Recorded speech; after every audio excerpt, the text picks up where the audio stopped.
Why did you decide to come as Loki today at the London Comic Con? Well, Loki was my favourite character in Thor when it came out a few years ago, and then again in the Avengers, so I just had to make his armour. But unfortunately there was a small malfunction with the armour, so I've come as Lady Loki instead, because I'm adaptable. What happened with the armour? Well, I had to make it out of craft foam and styrene, which sounds very technical, but it's really not. And it wasn't sticking and it wouldn't fit, and I was having trouble with it. So I thought, past that, and I'll come as Lady Loki instead. So you look fantastic. Thank you very much. What is it about Loki that's quite so appealing? I think it's the horns. I mean, does any other character have horns quite so magnificent as Loki? But otherwise he's just a great character. I mean, his emotional depth is amazing, and Tom Hiddleston plays him so well. I just love Tom Hiddleston, so I had to try and do him justice.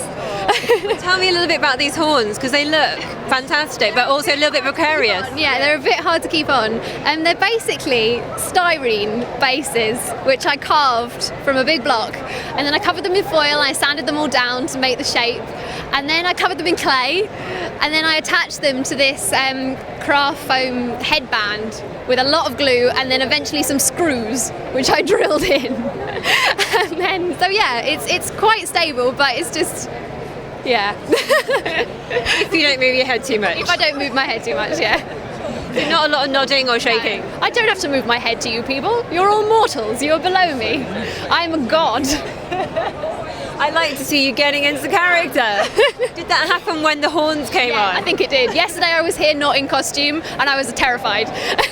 Today I've come and I'm Loki. Excellent. Getting all the badassness out. Badass, yeah. I'm so impressed with those horns. They do look absolutely amazing. I mean, did it take a long time to do that? It did. It was the main sort of part of the costume. I knew I had to get them right, and the rest of it would sort of fall into place. So yeah, it took. I started in August, and now it's the end of October, so it's taken that long. And then I had to paint it as well. So. Well, it was worth it, 'cause it looks great. And tell me about the rest of your costume too. The rest of the costume, because of the armour malfunction, it was a bit hastily done. So I've got the cape, which is just basically green satin, and I've got the fur on top, and then I've just got green. I'm covered in green. I don't really like green, but I'm covered in green. So that's just basically his costume. It's just green. That's what I found in the shops, green. Well, you might not like green, but you look good in green. And you're suffering therefore for your art because you don't like it. Yes, it's the horns which are the main thing, I think. So yeah, I'm suffering. Is it all worth it though? It's definitely worth it. It's a great atmosphere here. I've never been before. So this is my first time cosplaying and my first time actually here. So yeah, it's a really good experience, and everyone's in costume. I mean, if you're not in costume, you kind of stand out. So yeah, it's really good. Oh, would you recommend it to other people, and what should they know about doing it if they're doing it for the first time? I would definitely recommend it. I mean, it's just great fun, and everyone's so nice about it. Even if you don't think it's very good, everyone is so welcoming. And I think for the first time, try and work with bases. So this top is just a green sort of stretchy top that I bought, and I didn't make it from scratch, obviously. So when you're trying for the first time, try and use bases, which is a basic sort of clothing, which is the same shape as what you want, because it's a lot easier, and then you can just sew on top. So yeah. And did you have any other help, or how did you come up with the idea of how to put the horns together? I kind of just went with it. There's a lot of stuff on the internet, and people have tried to make Loki's horns before. And craft foam is the general, because it's light. I mean, they're not really heavy. So I just sort of went with it. I made the shape and then had to attach them with a lot of glue. And then I screwed them in eventually. So yeah, I just work in paper a lot, because that really helps. And then you can build in craft foam and all that stuff. It really helps to have templates, definitely. So you were tall crafty before this? Not really. I mean, I've never made a costume before. I've never cosplayed before. I mean, compared to some of the talent here, I mean, I'm nothing, but I thought I'd try my best. So that's what it's about, I think. As long as you try your best, yeah. Absolutely. You can see you absolutely have tried your best. I'm totally in awe of your costume. The horns are fantastic. You look amazing. You're not nothing. Absolutely not. Now, what is it, talking about Loki, about Tom Hiddleston? Why do you think Tom Hiddleston plays that role so well? I don't know what it is about Tom Hiddleston. He's such a great actor, and I think he really understands Loki. I mean, Loki's not just a bad guy. I mean, he's a bad guy. He's done some terrible things, but he's not just that guy. He's got a lot of depth to him. You know, he came from such a horrible childhood with his brother and all the things you watch in the movie. And I think Tom really gets that. I think he really understands it and he can use it.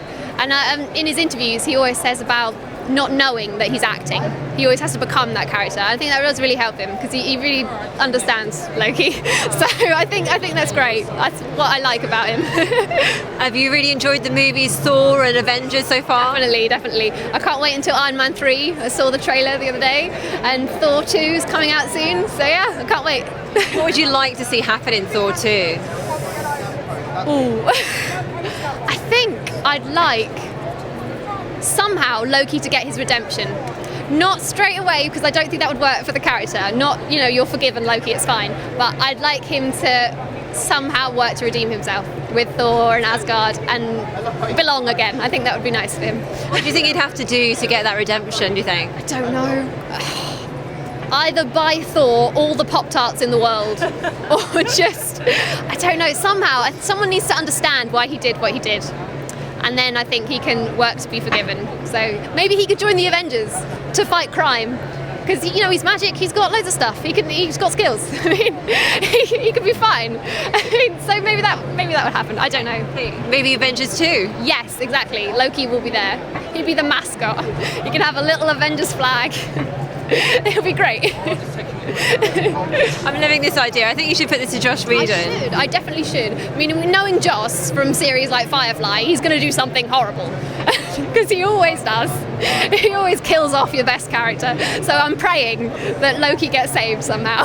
Well, let's all join hands with you and let's pray that too. Oh, it's been lovely to speak to you. You look great. Enjoy the rest of the day. Thank you very much.